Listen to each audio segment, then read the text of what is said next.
আল্লাহ বলে পৃথিবীর মানুষ রে, ওই ব্যক্তি হলো জ্ঞানী যে ব্যক্তি তিনটা হালত, দাঁড়ানো অবস্থায় আমি আল্লাহকে স্মরণ করে, বসা অবস্থায় আমি আল্লাহকে স্মরণ করে, এমনকি নিদ্রা অবস্থায়ও আমি আল্লাহকে স্মরণ করে।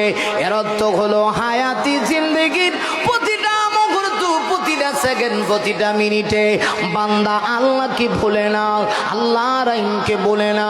আল্লাহ ডাক দিয়ে বলে পৃথিবীর মানুষেরা, এরা হলো সবচেয়ে বড় বুদ্ধিজীবী যারা এই তিন হালতে আমি আল্লাহকে স্মরণ করে। না